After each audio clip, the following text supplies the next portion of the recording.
Hi, everyone. Welcome to episode 20 of the Future of Work show. For those of you who've been following our journey, we've been having conversations around the future of work since June, a few times a month. And we've covered topics as diverse as innovation, robotics, the human robotic interface, marketing, AI, analytics. And we've invited for these conversations leading academics and practitioners from all over the world. And we've been extremely fortunate to have some amazing people join us for this series. Uh, this month, the spotlight is on the human resource function, a function that I myself represent. And today's conversation is the third in the series. We started off with a conversation with Krish Shankar, who, of course, as you know, is the Group HR Head of Infosys, speak about the future of human resources. And then we had a conversation, in fact, earlier this week with Professor Anna Tavis on the performance management revolution. Today, I have with us a very, very special guest, the CHRO of Diageo India. And we're going to speak about another topic that is going to have huge implications on the way organizations and the human resource function operate over the next few years, the personalization of employee experience. So we're going to explore what that means, what its implications are, how easy or how challenging some of that is actually going to be in practice.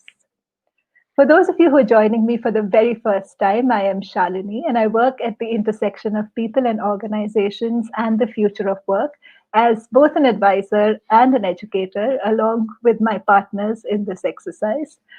And one of the things we're focused on is how do we create conversations around the future so that professionals who are already working at the top of their field sometimes can think about the new mindset, skills, and attitudes that are going to be needed to navigate a future that looks very, very different from anything we've seen in the past. So, now with that, let's speak about what the personalization of employee experience is going to look like. And let me get on my guest, Aarif. Hi, Hi, Aarif. good morning, Thank you Shalini, so and much. good morning, everyone. Hi, Gareth. Good morning, and thank you so much for joining us today. I really, really appreciate it. Now, Arif is CHRO Diageo India, and before joining Diageo, he's had a long, some might say, a veteran career at GE across many parts of the world. And of course, now he's joined in his role as CHRO Diageo India from last year. That's correct, January 2019, so almost 2 years. Fantastic. And what a year 2020 has been. Amazing, yeah. We all have learned so much, Shalini. So much, right? So actually that's one of the places I wanted to start off with. What got you interested in some of these topics around the future of work, and what got you interested in the topic of personalization in the first place? So, Shalini, it's an interesting topic because the world around us has changed significantly.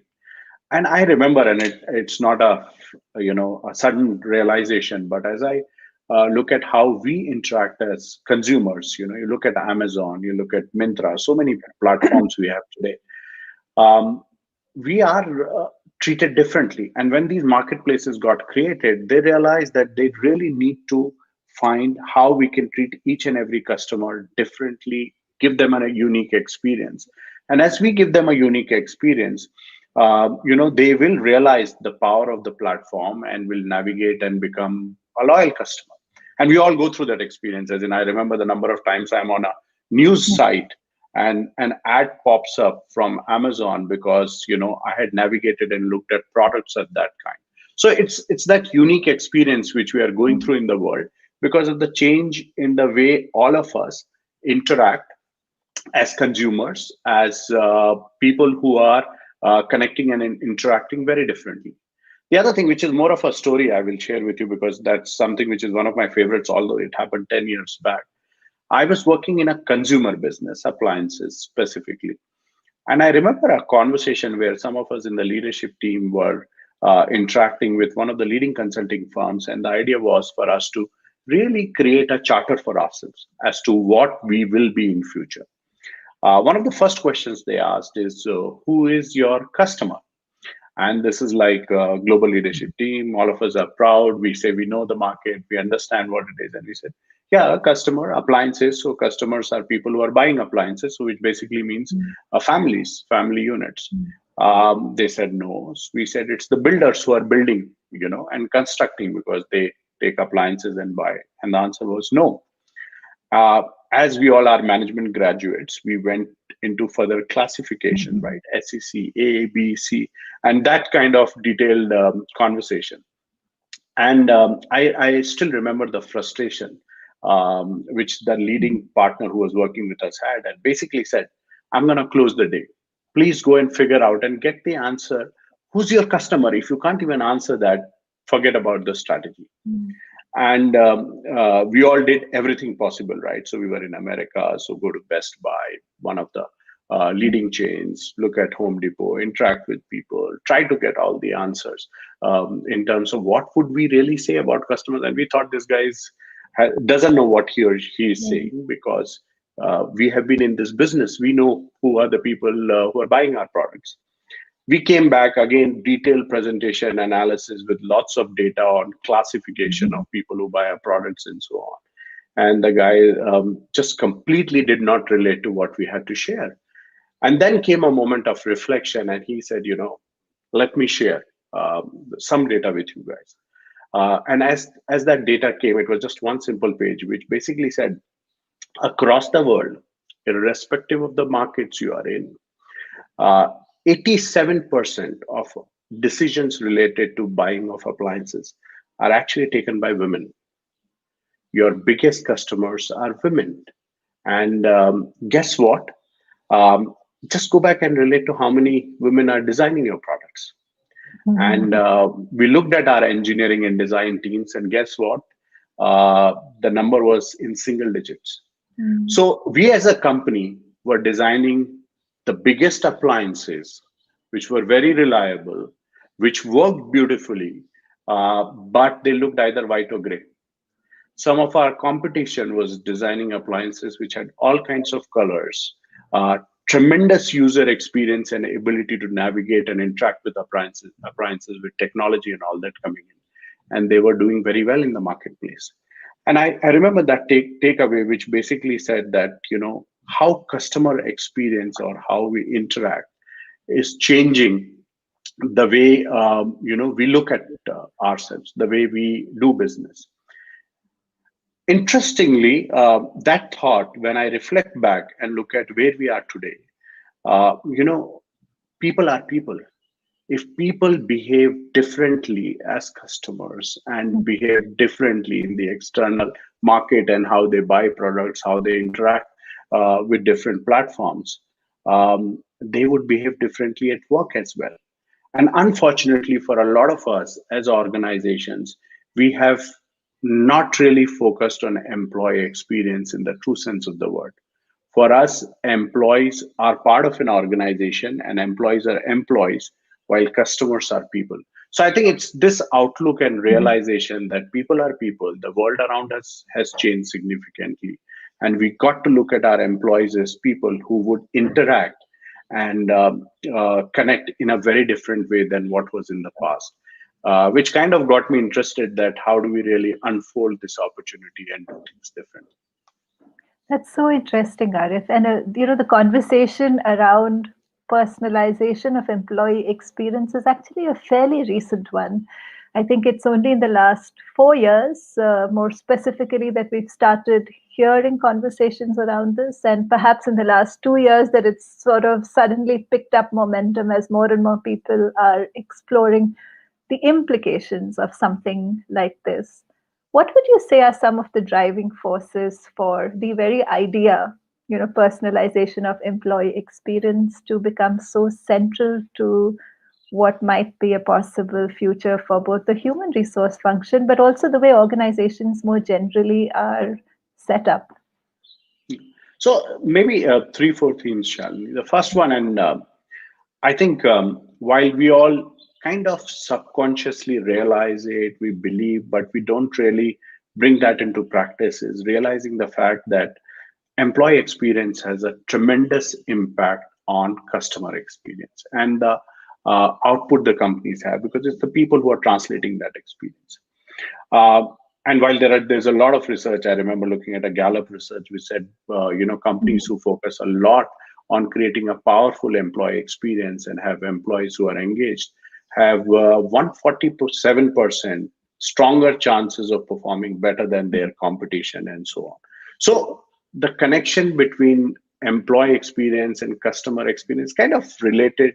Success of the business is known, but it's more subconscious. The other thing which I think is important is realizing that employee experience is most of the times misunderstood to be related to technology.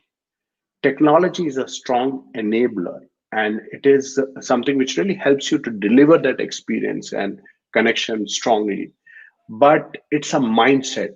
Unless we think differently about our employees and really treat them as unique, each and every person brings a different level of value. I think there is no way we can translate success for the business. So it's realizing that employee experience is enabled by technology, but it's about a mindset change, which really can enable success for the business. Third thing, which I think is connected, is realizing that most of the times, as we are solving for employee problems, solving for employees to be successful, we end up looking at employees with a lens of function they are in, job they are working in, the title they carry, and so on, and unable to relate to employee needs. And how do we solve for employee needs? Because an experience is based on what needs an employee has, what desires an employee carries, and how to really make that happen or fulfill that in the organization.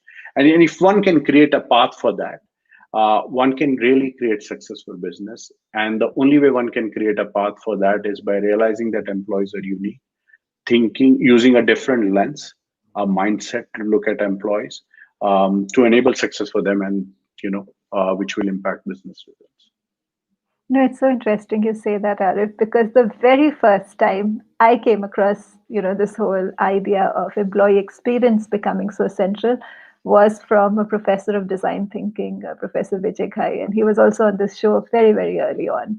And I remember, and this was probably maybe 2016, 2017, and he spoke about, and this was one of those coffee meets and chats about big ideas for the future.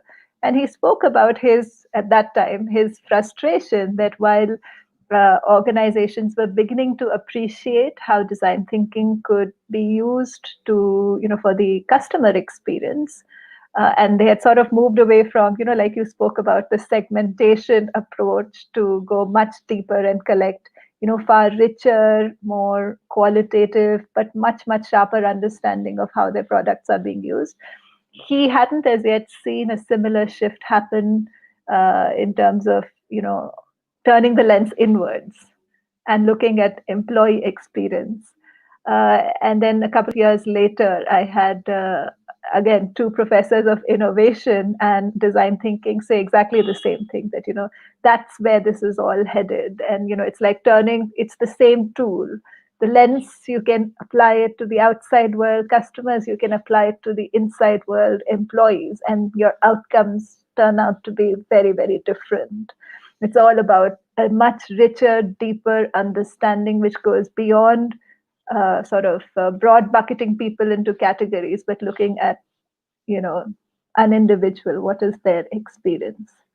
But tell me something. Some people might argue that this is like old wine in a new bottle. We had, back in the day, there was job satisfaction, then what was it? Employee engagement, and, perhaps the conversation around employee experience is more or less the same thing. Do you think that's the case, or do you think there are fundamental differences? There are fundamental differences, Shalini. And let me just probably share a few experiences or stories on how I realized that there is a fundamental difference in how we look at things.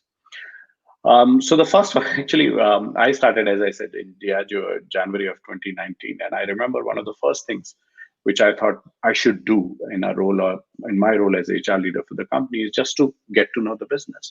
and travel across. I love traveling, so it was Mhm. nice to be able to travel across India, and we have our manufacturing plants in the length and breadth of the country and sales team spread out. So first 6 months I was traveling quite a bit, and I traveled in all interesting places where we have strong operations. One of the strongest voices I heard from employees as I traveled, and it's a very small, minor thing, but I realized how simple things can become huge issues or could actually solve big problems as well. Was that Arif, our travel policy is not good. And consistently across different locations, people had complaints on how it is not an enabler, how it is a big bottleneck in terms of experience of people. People talked about the fact that they travel left, right, and center. There were issues around platform, there were issues around what policy offered as guidelines, and so on. When I came back and talked to my team and the team which owned a travel policy, and they actually shared with me limitations that are, if we have limitations of cost, we have limitations of the fact that we need to have approved hotels because employee health and safety is important, so we need to have those guidelines, and we also have limitations on what benefits we can offer, cannot offer, because we have to align with the global guidelines and so on. And the fundamental challenge which I navigated as I looked at the document, as in what employees said, made sense because that's how they felt, and that's how the entire experience was for them. What my team said also made sense because they were looking at balancing cost, health and safety guidelines, global connection, and so on. So how do we resolve for this conflict? I remember first month or two, I thought maybe it's just a noise and it'll settle down. But the more I traveled, the more I heard about it. Um, as I was navigating my journey, my initial few months, I thought, why not we just form a group of people which should be employees, because they go through the experience, and the people who have the biggest who are facing the biggest pain, and kind of come together with the team which owns the policy to really craft something and co-create a travel policy. We did that. We actually put a team of people with employees being there and the team which owned the policy to co-create and come up with a draft. If I look at the initial policy we had versus what we have today, the difference is probably 25%, not significantly different. But the outlook towards the experience completely changed in terms of what that policy offered. There was a lot more empowerment, while there were guidelines, but there was a lot more trust, empowerment, and flexibility. And I think that completely changed the game. From that being the biggest complaint, that became a aha for employees. So my aha moment in that experience was that when you are really, I want to touch on what you said. Design thinking talks about working with the customers, going deep, and really having a sense of empathy versus taking their needs and saying I'm solving for these needs. I think empathy comes when you are involved, you understand and appreciate, and you actually co-share the solution versus thinking that I'm at a higher plane and I'm going to make the policy guidelines because I sit in HO, and guess what, employees need to follow. So I think it's a significant aha and realization for me personally and for all of us, that if you're really looking at employees of the future for whom it's about partnership. What they are looking for is a higher level of engagement and meaning engagement in the organizations. The way we translate HR practices or HR solutions, or the way the organizations operate, has to fundamentally change. It has to change to partnership. I'll share one more story, and then probably we'll take the conversation from there. As we started this entire lockdown, and this is first few weeks of our lockdown in Diageo, uh, as most of the companies, we were in a state of shock because we were dealing with that, right? Unprecedented situation. You suddenly, from running the business across the country, everything is shut down. Can't even get out of your house, and significant limitations. One of our teams said that there is a significant challenge in terms of availability of sanitizers in the marketplace, and healthcare workers or people who are really trying to deal with this pandemic are struggling. One of our inputs in the products we make is actually ethyl neutral alcohol, which is also an ingredient in sanitizer. Why don't we really go and make some sanitizer and give it to healthcare workers and really help the system cope up with this significant unprecedented crisis? I must say, our first reaction was, oh, really? Yes, this is a need, but guess what? We'll have to completely change our manufacturing setup. Mhm. We'll have to rewire how we operate. We said, how will we do it? And then once this is done, when we restart making our own products, alcohols, how will we completely make those changes? How will we take care of quality standards? Because you can't make a product from a company of Diageo's reputation, which is below quality standards. How? And lots of questions. The immediate reaction from the team, which I can tell you was a big learning for me personally, was we say our purpose is celebration of life and celebration of life as a whole, which means that we actually, it's not just about fun, it's about the difference we make to communities and the markets and environments we are operating in. If you empower us, we will make this purpose come alive, and we will do everything which is needed from a quality requirement, company process requirement, but at the same time we'll address the need. We let go. We empowered the team, a cross-functional team, and it was so uplifting, Shalini, that within 5 days of we empowering the team came up with the first bottle of sanitizer, which was ready to go out of the factory, meeting all requirements of compliance, law, Mhm. quality standards, process rigor, and ability to unwind or rewind our operations the way it had to be done. So what I'm saying is, one is it's about co-creation, working with people, but secondly, I think we have very smart people. The era or time of treating employees as employees and I'm going to tell them what to do and they will do it is gone. People are a lot more committed. They want to make a difference, not only to their careers and organization, but to the world around them. And if we treat our employees as people, we can really make a huge difference in the world we live This is such an inspiring story, Arif. I mean, this is the second time I'm hearing it, but it's really inspiring because I do remember that all those months ago when I came across the story for the very first time, uh, I mean, it was amazing how much can happen when you create the space for a committed set of individuals to find answers to what does sound pretty complex, right? Turning in. Yeah. around your operations from making the alcohol that you're so well known for to sanitizers. But the fact that it was done by a team within 5 days, it was super, super inspiring. So let me ask you then, do you think in this whole conversation around employee experience, some of the mindset shifts underlying this shift are about a certain amount of co-creation of experiences that are important to them by people who are part of that process, which is different from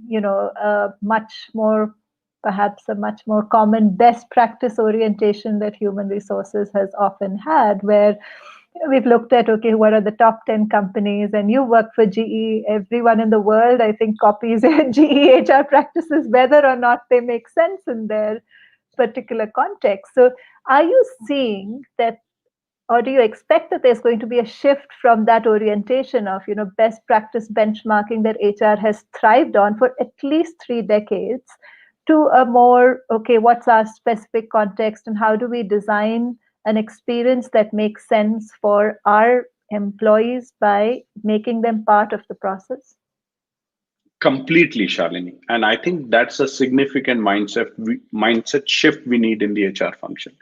Um, I'll share another few examples, right? Mm. So I remember being part of a team which designed career paths, technical career paths, and very well established career paths. You've got to be an expert. If you do XYZ, you'll reach this level, and then you need to build XYZ skills, you need to get exposed to these kind of opportunities, and you continue to grow.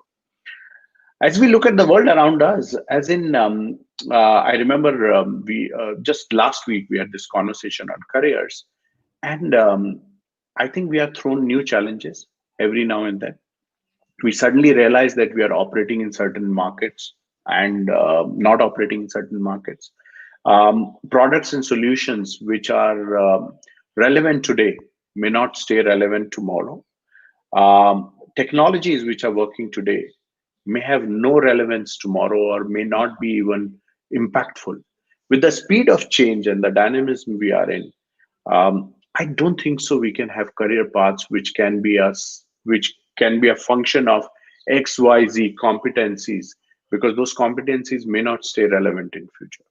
Now, if that's the context, what becomes important is how do we really enable learning for our employees, and learning which is more customized, because that learning and an opportunity to get that skill or build that capability excites the person, and there is a sense of ownership which the person has.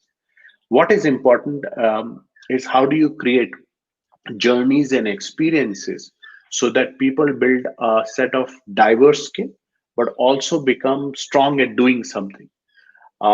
What is becoming important is how do we provide coaching and support for our teams to really continue to not just build skills, but also to have a sounding board. As in last three career coaching conversations I have had with people, I have not given a single advice because they did not need an advice. What they need was a person who could, with them, be a maybe asking them questions, helping them get to a path versus telling them what to do.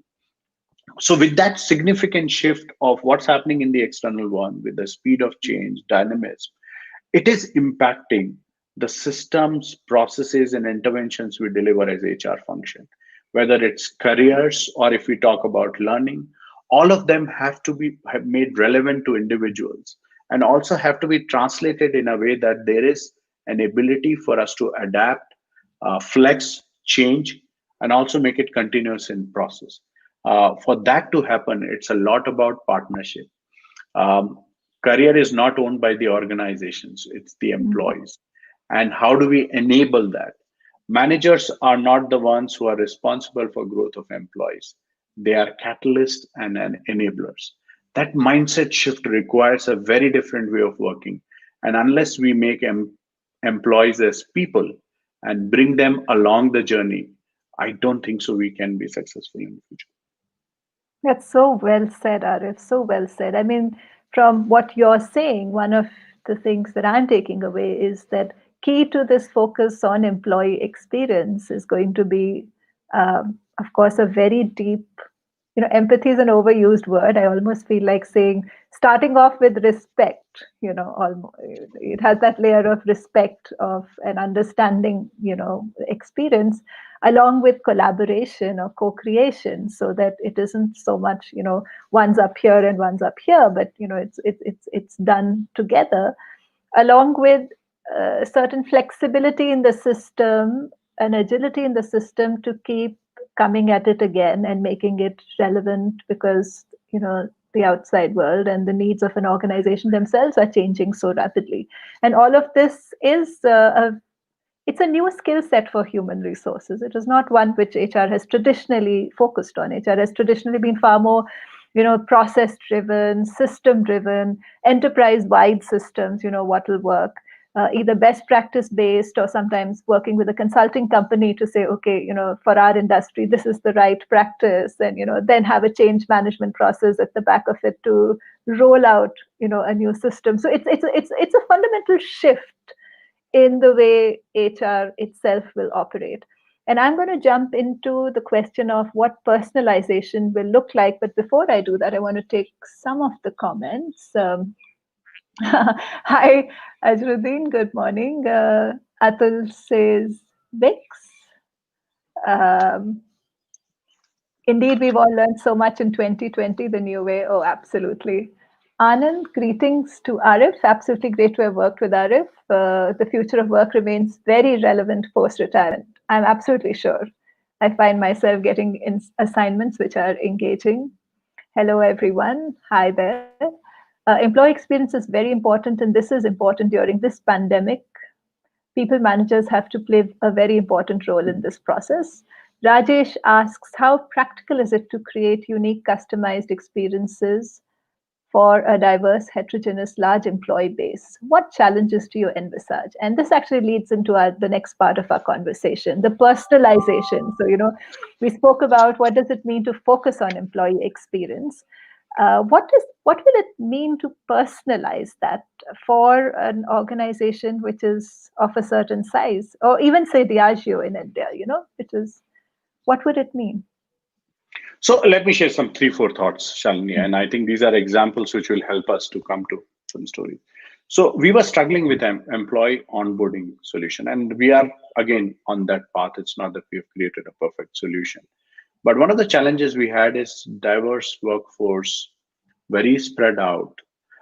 We have new employees who join in Alwar, they also join in Udaipur, they also join in Nasik, they also join in Aurangabad, and across the country, right? How do we make sure we give them the same experience of understanding the organization, understanding and connecting with that organization where when they are joining, but also at the same time make it more personal in nature, because so that they have the flexibility. It's not that the only way we can create this experience is by bringing all of them to Bangalore, which is our HQ, and that's when all 100 people come.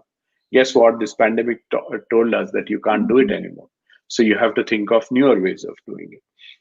One of the solutions the team came up with was, why not we really create an AR solution where we really use how an entire retail outlet works and how a customer interacts with our brands.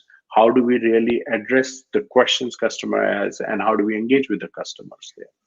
How does our entire manufacturing plant work, and how do we really start with distillation and really create an end product and take care of quality controls and so on? And while it was a very simple idea, but doing it in a way that it is engaging and it really addresses what we want an employee to understand, also required us to work with employees to build a solution like that. So while technology was a significant enabler, but what really helped us was bringing employees along in creating that journey so that the onboarding is very powerful. So that's the first one. Second, I think personalization, if we start looking at, and it's a great question that, you have a large workforce, how can I create a unique and personal experience for, say, we have 10,000 employees, each and every employee?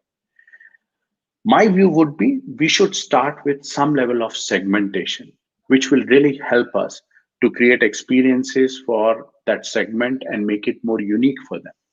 Our past view of segmentation, as I mentioned earlier, and as I realize, has been function, job title, number of years of experience. Can we start looking at employees based on their needs?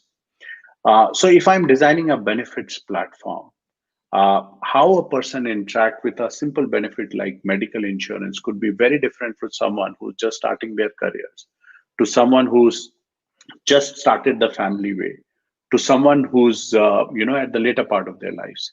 Can we create some segmentation and create opportunities for people to choose benefits which are applicable for them?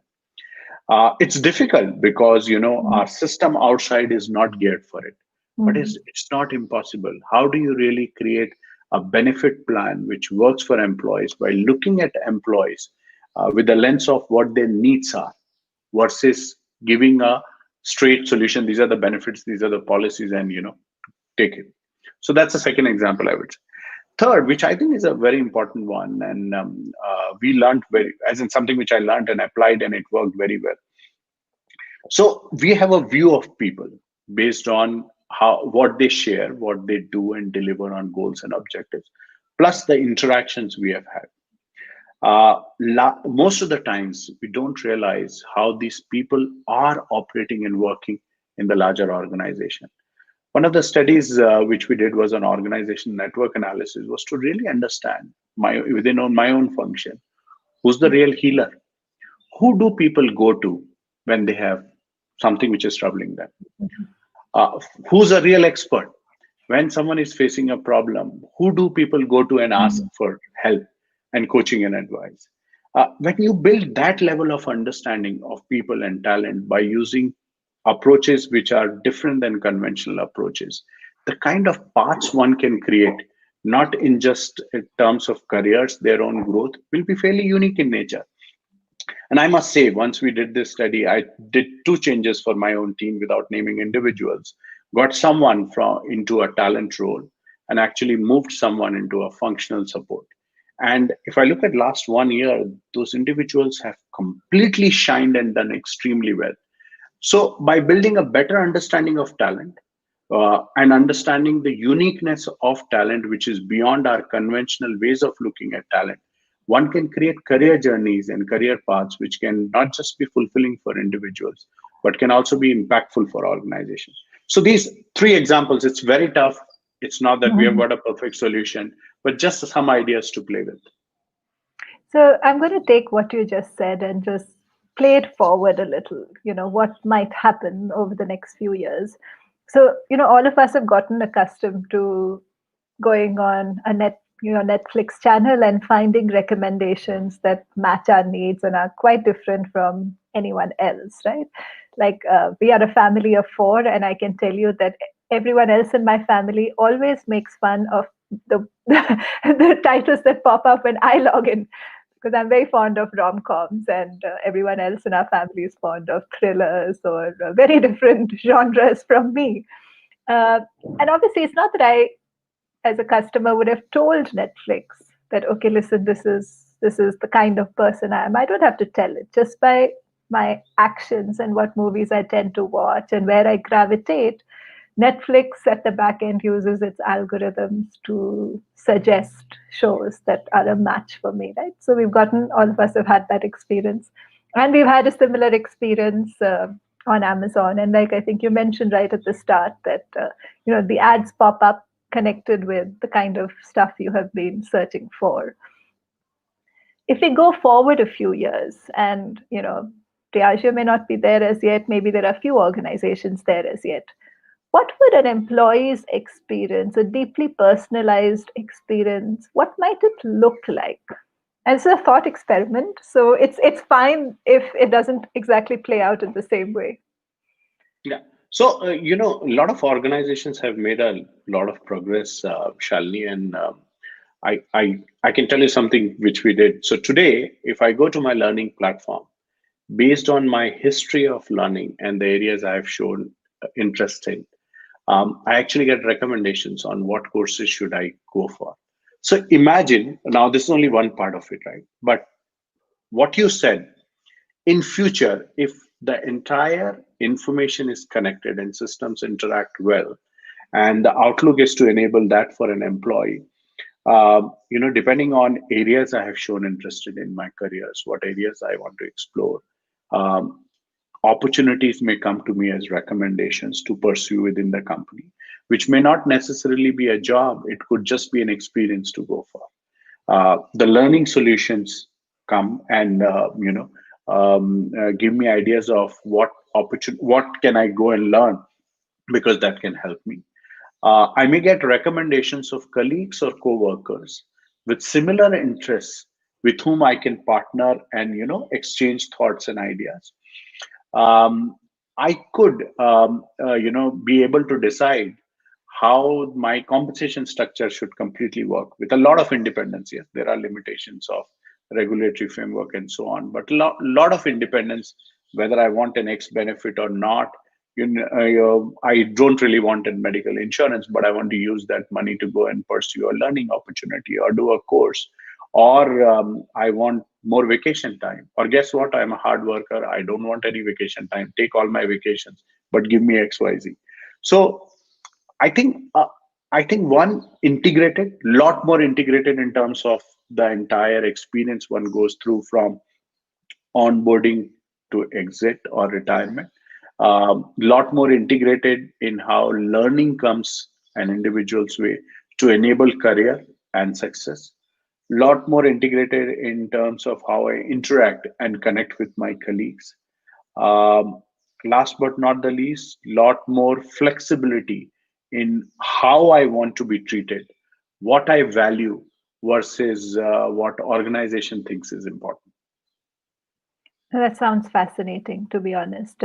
And by the way, I also think we're headed in exactly the same direction, where, because the technology is already there, where without us spelling it out for technology, that we are XYZ kind of person, just by sharing our choices and what we like and what we don't like, and having a kind of feedback loop built in, a technology being able to, in a sense, read our mind. Of course, it's just data speaking, but algorithmically, if you like, read our minds to suggest opportunities that make sense for us, or experiences that are in sync with our values, or learning opportunities that are in tune with where we seem to be headed, seems a possibility.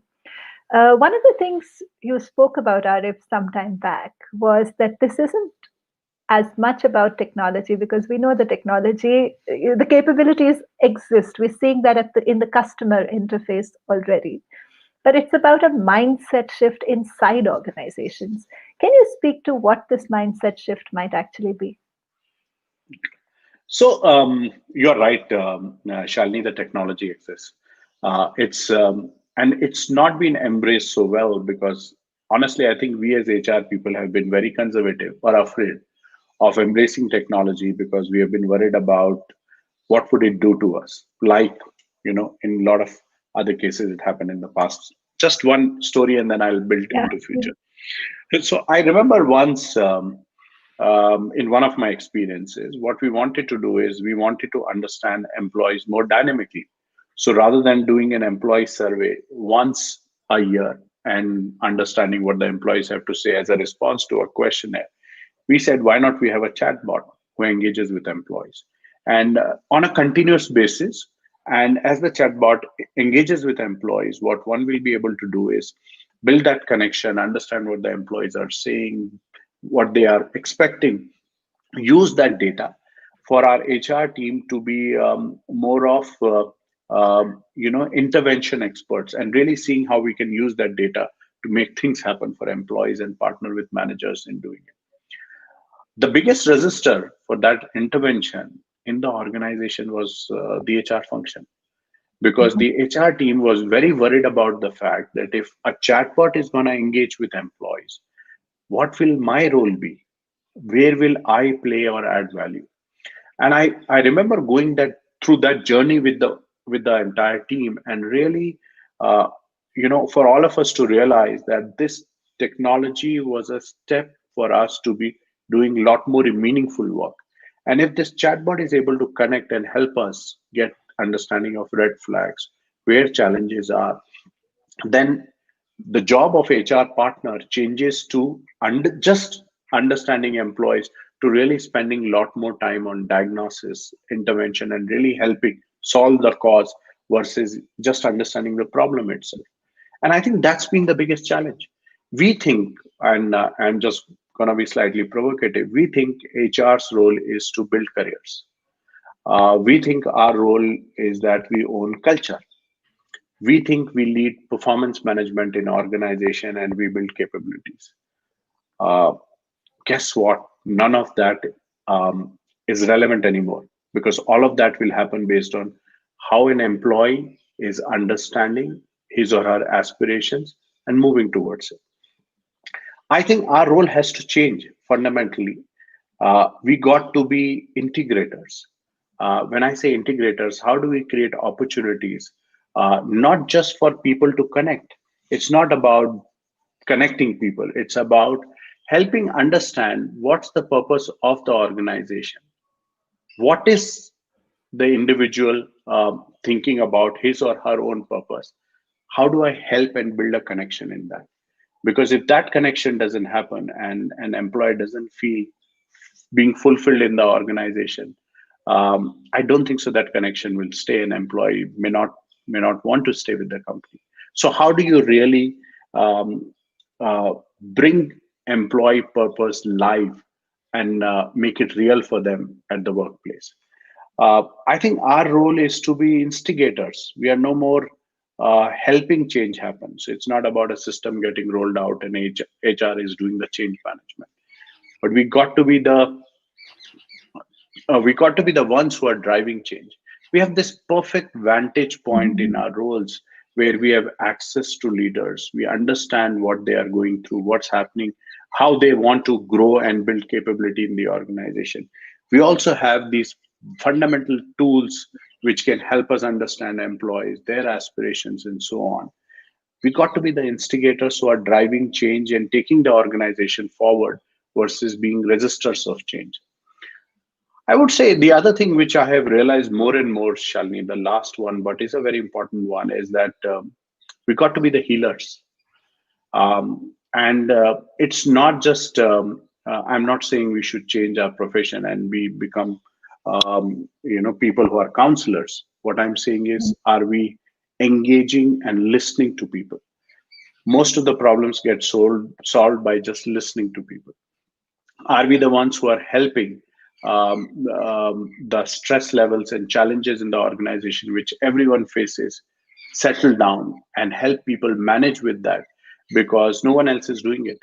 It's our job to think differently and create an environment where people are able to deal with the stress, deal with the challenges, and are feel that they are listened to.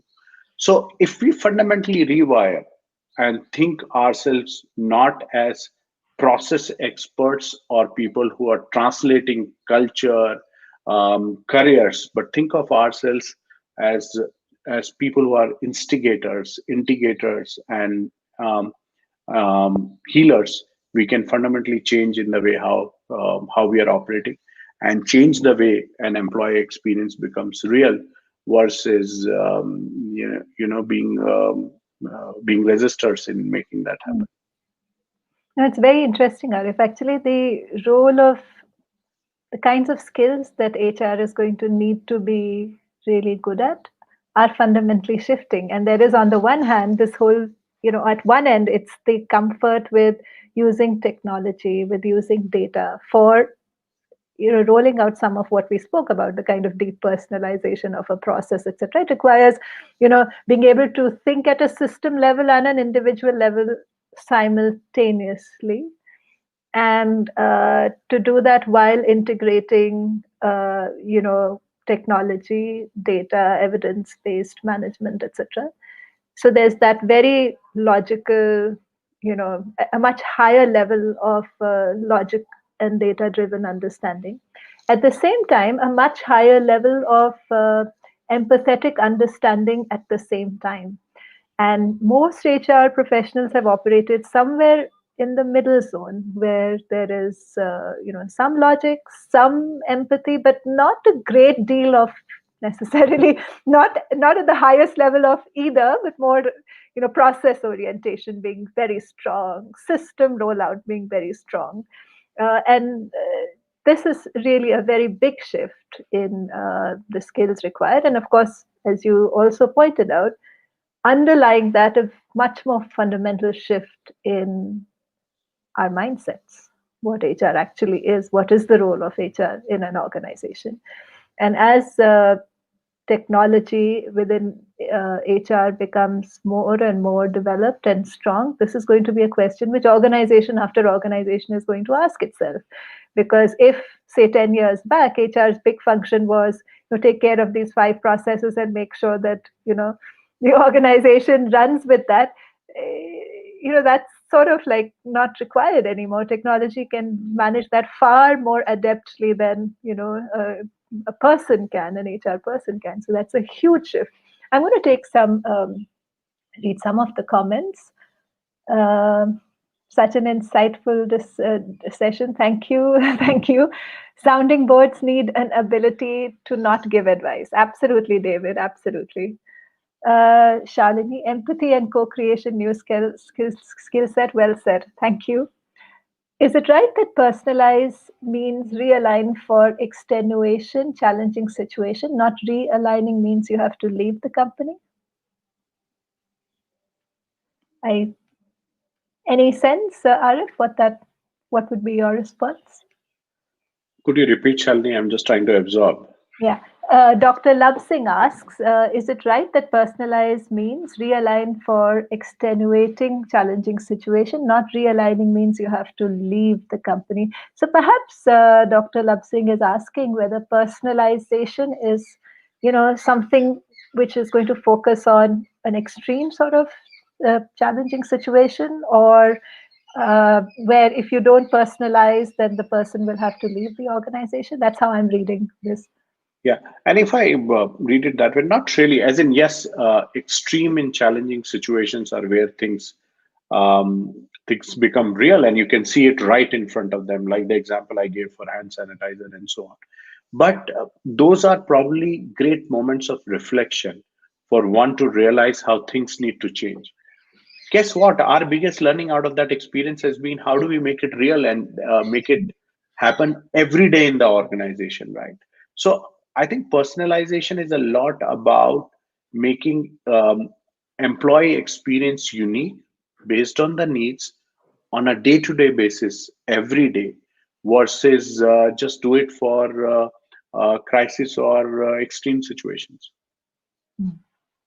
I would also agree. I think we're going to see it much more broadly, because the moment you start introducing personalization, we've already experienced it as customers, and it's a direction once you start going down, a road you start going down. Uh, Today's technology allows you to personalize it to an n of one, and we're seeing that, and I'm sure we're going to see that play out in organizations. Do you want to take a guess, Arif, where this is going to begin within human resources? So I know you said one of the examples you gave where perhaps it already exists today is actually two examples you gave where it exists today in many organizations. Is one, L&D recommendations, where if you took course ABC, then maybe you should take course DEF. So we've seen that perhaps play across many different kinds of LMS systems. We've also perhaps seen the kind of personalization you spoke about of benefits, that you can choose from a whatever basket and say, okay, for my particular circumstance, this set of benefits makes the most sense. So those are two which perhaps we are seeing in many organizations. Where do you think the next big breakthrough in personalization of human resources will come from? The biggest one will be in careers, Shalini. And I think the biggest one is in careers because anywhere in the world we are in, and it could be a conversation happening in India or in more developed markets like Europe or Americas. What people are really worried about, the biggest feedback is about careers. How do I enable growth for myself? And the reason that's important is because that translates to everything else. If I'm growing in my career, it relates to the satisfaction I get at work. It relates to the fact that I have more challenging assignments. It contributes to the financial well-being, and it contributes to what I can do a lot more in my life. Um, I think the biggest unlock and the real opportunity is in careers because traditionally we have focused either on creating ladders across the organization and saying this is how you grow, or we have focused a lot on saying, continue to build skills and you will grow. So either tell people that, you're doing well, we will grow you, you move from one role to the other, or the fact that you need to continue to learn. And as you become broader or deeper, you will grow in the organization. Unfortunately, that's not going to be real because many people in future are not even looking for permanent jobs. They're looking for experiences and unique experiences which will help them to feel fulfilled and grow and get all other things which they're looking for in life. How do you make that happen? We don't have the answers, but that's the biggest unlock where a lot of other things, which is either about benefits or about learning opportunities, actually converge and come together. If one can solve for that, one can solve for a significant level of employee engagement and satisfaction. What one can solve for business outcomes, because if that's going to happen, employees are excited to result in business success. So I would say careers. A lot of other things are more easy in nature, and have already moved a lot, but the real opportunity is in careers. That makes a lot of sense, and I think it will be very exciting to see some of that get unlocked, because I know that we've moved to the extent of course, for years there've been internal job posts, and in some systems pop-ups with those internal job posts if you meet a certain set of criteria. Many organizations have had individual skill mapping fed into the system, so many of the building blocks have been there, but we've been nowhere near what is possible in terms of recognizing that individual's uniqueness beyond whether they've checked five skills and are at so we've sort of done it very coarsely, shall I say, at this point in time, and the opportunity of understanding what this individual is really seeking, looking for, aspiring for, and connecting that with possibilities. I think that'll be a very, very exciting move within organizations. Personally, look forward to that. David asks, how would you spot disengagement in the virtual space? Uh, any idea? How would you spot disengagement? We're all working virtually in 2020, right? Uh, do you think managing employee experience in 2020 has been a particular challenge? It has been a challenge, Shalini. I'll be lying if I say it has not been, but I think it can be done. And we all have learned. One of the things which I learned along the journey in the last few months is just creating a little bit of space to have those coffee conversations, which we have at work otherwise, which actually helps us understand the organization and challenges a lot more. Today, and we all use different tools and technologies, right? Microsoft Teams or Zoom, to have our meetings. We have got one meeting after the other, structured meetings, and so focused on the agenda because we have to close those discussions that we ended up not leaving space for that informal connect and coffee conversation, which was very powerful for us to understand employees. And I think there's something which we as an organization realized, and a lot of my peers talk about it, just creating that space for informal connect and a conversation where you just say, so how are you doing, and build that conversation on individual versus talking about a task, a project, or work which needs to be done, can help immensely. Obviously there are many other tools, as in I would really say there are tools like chatbots who can connect and so on, but unless we are changing fundamentally our mindset, tools can enable, they can't solve the problem. And the mindset needs to be that yes, I need to understand what's going on, I need to build that connect, and that can be done in many different ways. That's a nice answer. Shabnam asks, what metrics or KPIs can companies use to measure personalization efforts? So Shabnam, I'll have a controversial answer. My belief is that if we start looking at everything with metrics and KPIs, uh, as organizations, we will fundamentally uh, move away from what we are here for.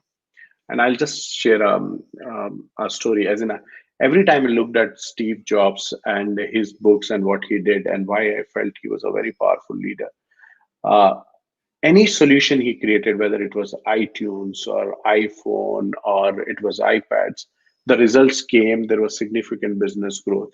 But he did not start by saying that I want to grow my company 2x or XYZ.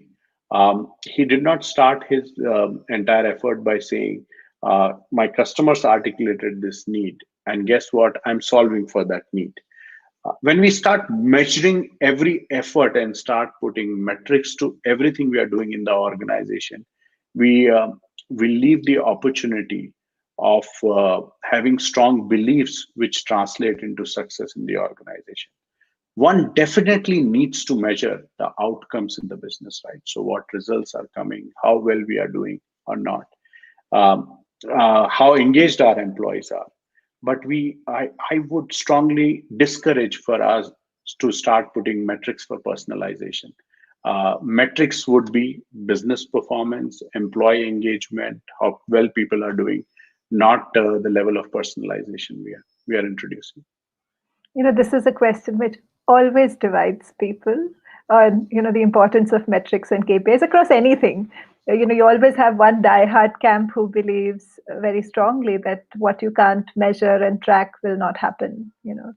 And then there are many others who believe that, but when you just do that, you tend to game a system and you lose the spirit. So focus on the spirit and everything else follows. And we see this across pretty much everything, right? Whether you're talking about diversity and inclusion, whether you're talking about, the way careers move, et cetera, et cetera. So it's just so interesting that across almost, I think, multiple domains, there is this debate on whether to use metrics or not. And of course, there's strong arguments, I would say, at both ends of the spectrum. Arif, I realize we're at the hour, but this was such a fascinating conversation. Frankly, I could just go on and on, trying to have this, thought experiment with you on what the future is going to be like. It does seem clear that the future is going to look very different, both for employees but also equally organizations and human resource systems.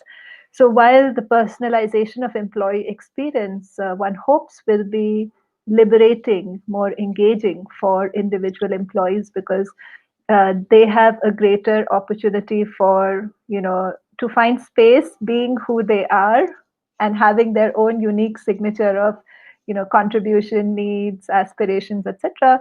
It means huge changes in the way organizations think about themselves. Changes right from what we spoke about in the early part of the conversation of thinking of co-creation rather than top-down introduce systems with change management to follow it. So the co-creation of systems, deep dive into how is a particular system being experienced. So what is the experience in that? And that requires a deep degree of empathy and almost conscious choice not to bracket everybody as being the same, but to look at the differences and work with those differences, hopefully even celebrate those differences in some way through this journey of personalization. So it's really interesting conversation. Want to thank you so much. It was such a pleasure. For those of you who are Anything. listening in, I do want to mention that we do understand that the future is going to look very, very different, and therefore the skills which HR leaders of tomorrow are going to need are going to be very, very different. So also keep watching this space because we're going to have lots of conversations around some of these future trends across the month of December. And early next year, we're also launching a program for future HR leaders, which integrates some of this with the kind of HR systems that people are currently working in. So thank you so much, Arif. Thank you, Shalini, for having me here. It's been a true pleasure. And I just want to leave with one last message for the audience. Treat employees as people. If we treat employees as people, we will solve for the real needs versus treating employees differently than people. Ah, beautifully said. Beautifully said. Thanks, Arif. Thank you. Thank you, Shalini. Thank you for the opportunity. So I hope you all really enjoyed that conversation. I thought Arif was absolutely brilliant. I always have felt he's a very smart thinker and was very happy when he agreed to join us in this conversation today. I think his final words about treating employees as people has always been true, but it's going to be truer from here on because we're going to have the kinds of tools needed to be able to do so more rigorously and perhaps more consistently in creating a great employee experience. Now, if you liked this conversation, please formally like it, comment, and do reshare on your LinkedIn profile if you think that others would benefit from hearing some of these ideas. And next week, we're going to speak about the gig economy and what it will take to be a successful player in this economy. And we're going to look at the Uber experience. Our guest is Manvi Baveja, who's joining us as the head of organizational development of Uber. And she's going to speak about what it takes, to create the kind of successful experiment that Uber has. So stay tuned and do join us. With that, have a great rest of the weekend. Thank you.